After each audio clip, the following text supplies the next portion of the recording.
Today on Clear Your Clutter Inside and Out, we're talking about your digital afterlife. Does your family or power of attorney know where to find your passwords? Have you ever thought about what you'd like to happen to your social media when you transition to the next adventure? Who would you like to have your music, photographs, audiobooks, etc.? Learn how to prepare for your digital afterlife as we continue our month focusing on going with grace. Does your clutter own you?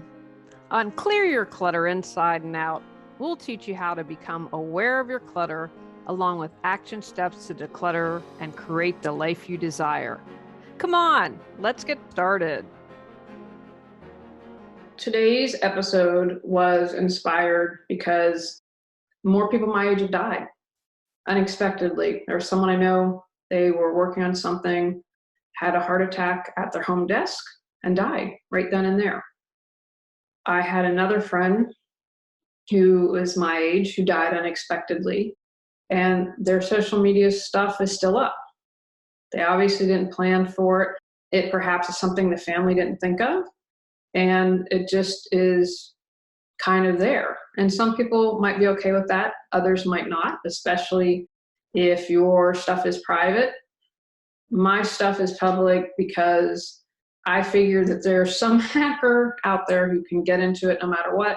And so I thought, as long as my guideline is it's okay with being printed on the front of the New York Times, then we're good to go. So I just keep everything public, because it just doesn't make sense to me to hide stuff. So anyway, but more and more social media, I hope we are on the pendulum is starting to shift back to not being on social media so much. But anyway, that's kind of where we are.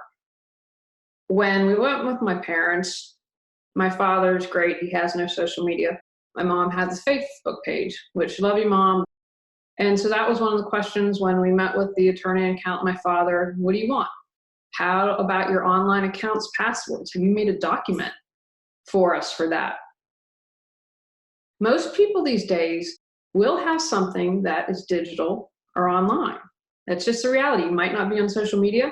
If you have elderly parents, there is a decent chance. And with our age and everyone below, they're going to have something that's online.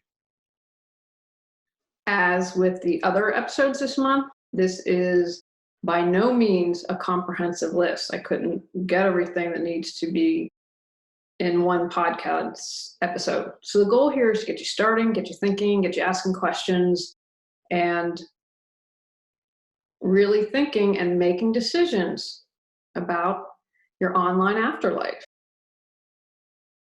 Making a list, checking it twice. What are your online assets? Have you really taken the time to sit down and think about it? Because you might think, oh, I really don't have a lot. You might have online banking. I know when I joined the credit union 12 years ago, they said, hey, we can send you paper statements, but you'll pay $2 per statement. And I'm like, no way am I paying $24 a year for a paper statement. So now with the credit union, all our online is banking. And I'll have to admit, there's some things that I could upgrade and do online. I'm not quite there yet, because with all of these hackers and everything, it makes me nervous. But the reality is I have stuff online. What about insurance? I know when we were getting home insurance and we had to purchase, to get our loan, had to purchase home insurance for our new house for an entire year. So Tony has USAA because he was in the military. All of that was done online. Now they had support, obviously, if we had questions and could call. But our insurance is now, for the most part, online. Auto, life, all of that. What are your online assets? What other accounts do you have online? Utilities. I know the utility is trying to get us to do everything online. I'm not there yet. That goes again with my fear of, well, what if you get hacked? You have all this information that you have to provide. How about subscriptions? What do you subscribe to that's online? Maybe you have a magazine. I subscribed to Vanity Fair for a while. I need to resubscribe because they have really great articles. I really like that. But they have an online, if you have a subscription, they have an online portal. How about your library? Recently moved to a small town, have a great library. And if I want a book, I do all of that online. I say, hey, when the book's in, text me. Don't email me, call me, text me, and let me know. So think about it. I mean, there's so many things. I remember I still have a library card. It's all electronic now. I remember the kid getting a library card, but there seems to be just this continual shift. I don't see everything. I think I see hopefully the pendulum swing with social media, but things I think we're going to get more and more online. So start writing down all of those accounts. Brainstorm on that. Which leads me right into social media. What are all your accounts? And if you're like me, you might have a professional and a personal account. You may have many there. I have found with social media, I'm doing a better job of being on less online, but I have to be for business. So I was thinking about it. I said, well, I have Facebook, which I'm on a fair amount. I also use something called Hootsuite so I can get out posts Monday through Saturday and plan that way because I just don't have the time to do a spontaneous new post every day. I try to do that once in a while when it warrants, or like, for instance, when I'm quoted in an article, okay, here, boom, and I'll share it that day, but I have to make sure that content is constantly out there. So I have Facebook, I have Twitter, I have YouTube, I have Instagram, I'm on Google, and actually I have 2 accounts on Google, although, they tad up. Isn't this awful? I can't even think of it. Google, it wasn't a success, so Google took it away. Whatever the Google social media experiment that failed was, I was on that. But I have, for my old business, Healing Through Organization, I have an account, and the Reawaken Your Brilliance under that is Google. I'm on LinkedIn, and I'm on Tumblr. And I'm probably forgetting something on this list, and I'm more active on some of these things than others. I mean, you could spend your entire life on social media, like I'm not on Snapchat. I'm trying to think what the other thing that, for instance, as my niece said to me, you can post a hockey picture of us on Facebook because that's not popular, but you're not allowed to post on Instagram. So apparently, as I've been told by my other niece, that old people are on Facebook. Thank you, Claire and Emma. But all those accounts, what are you going to want to do with them? Do you want to make a memorial account? Do you want them closed? How do you want to handle all that? Your clutter doesn't have to own you.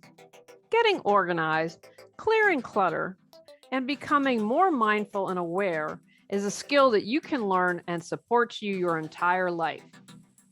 My video and audio classes are broken down into smaller chapters, each with manageable steps and action items to make real changes in your life. Choose from Decluttering Life, Back to School, Spring Cleaning, Sane Holidays, and Get Organized. Visit reawakenyourbrilliance.com to learn more. Business. Maybe you own a big old business, or you're an entrepreneur or solopreneur, or perhaps you're a blogger. What do you have for business? Website, videos, email, apps, desktop, memory cards. What are all the online portals that you have? What's all the equipment that you have to maintain everything that you're doing online? Something will need to be done with that. You'll need to make decisions. I know my business, I usually pay for my website, do a 2-year plan. But someone is going to have to deal with that and take that over when you've passed. What are your plans for that? Who do you want to do that? Because you might want someone else dealing with your business stuff and have someone completely a different power of attorney, or someone in charge of your personal social media or your personal blog. So that's something that you're going to want to think about and differentiate who is going to cover all that. And again, I would be really clear. The more clear you are, the easier it is for the people that are left behind to deal with things. I've heard horror stories when people don't have things done. I would encourage you to be very clear. And I'm going to share one little thing that just popped in my head just because I love this. There was Keanu Reeves on Stephen Colbert, and if you didn't see this, Stephen Colbert asked him, well, Keanu, what do you think what happens when someone dies?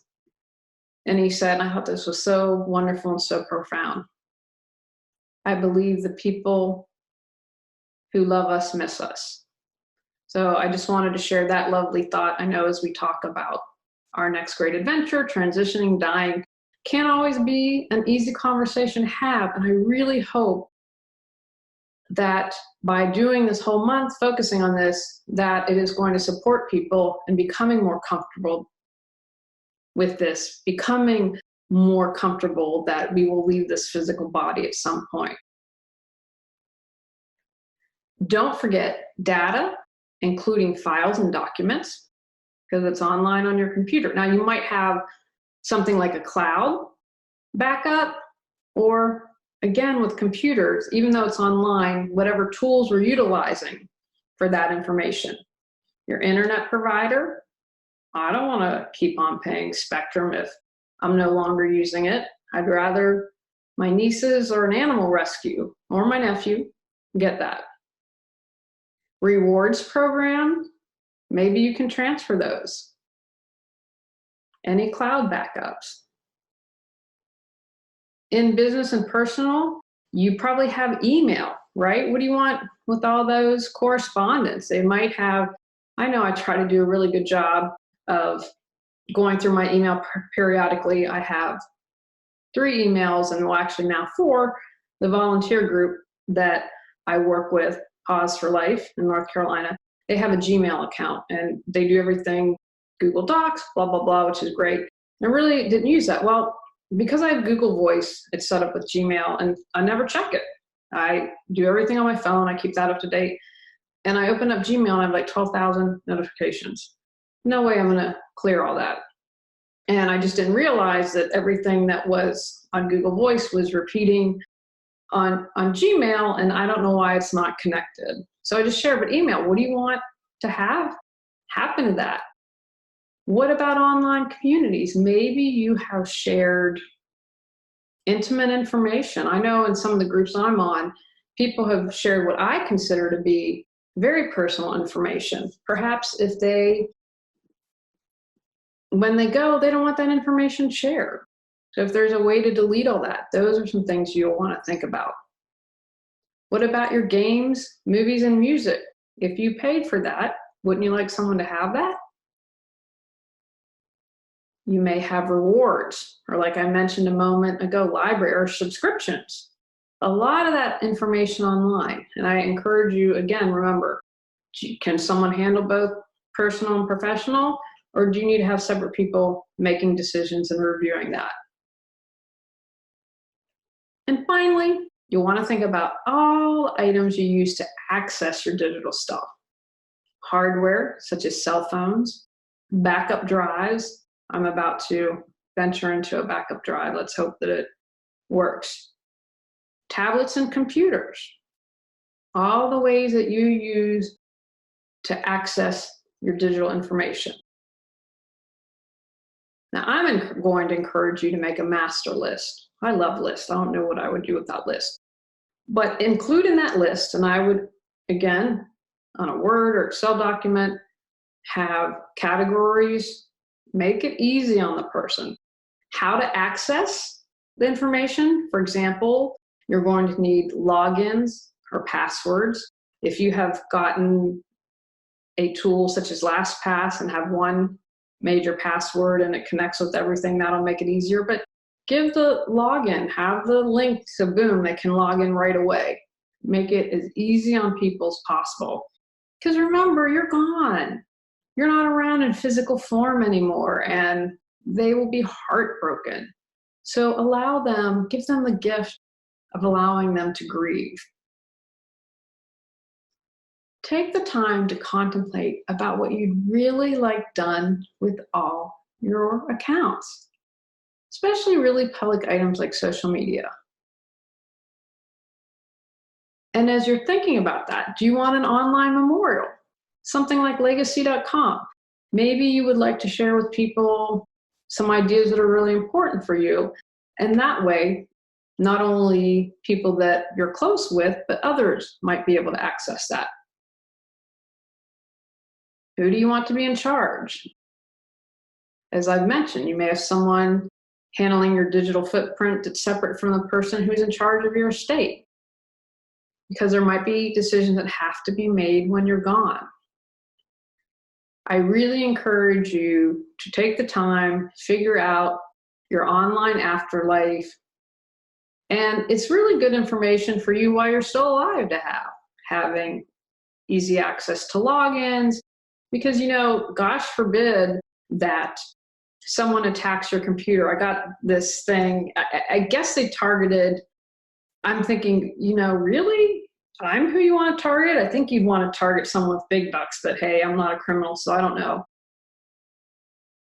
They claim to have pictures of me doing something that I would not want to be made public. And I kind of cracked up. I'm like, well, first of all, you're my spam file. But it's one of those things, they have held people hostage and have threatened to do it. And I really was like, okay, hey, release it. Maybe I'll get some more fans. But I'm like, I'm not paying you. I think $1,000, whatever it was. So anyway, they target people, but they could potentially harm your computer. If you have a list of your login, your password, I know on Mac they have keychain, but I'm not opposed to keychain. Can be okay. I think in addition to keychain, having a list is nice. It have website, login, password, boom, all the information you need is right there. So if perhaps you can't access something online and you need to go to another computer, you have all the information you need. So I'm a huge fan of, print it out if you'd like and have a paper copy, keep it with all of your estate documents. I think that that's a really good idea. Or an estate planning folder that is not online, that's just on your computer that you can easily access. I'm a huge fan of that. Take action from today's podcast. Create a list of your digital assets. Contemplate what you'd like to do with your social media, music, data, business and personal accounts. Write a document with all of your digital assets that include pertinent information like logins and passwords. Designate a person to be in charge of your digital afterlife. Add your online information list to your estate planning documents. Go out, clear your clutter to create the life you choose, deserve, and desire. Clearing your clutter allows you to share your gifts with the world. Get your free self-assessment to discover your clutter priority at reawakenyourbrilliance.com. If you've enjoyed Clear Your Clutter Inside and Out, please rate, review, and share us.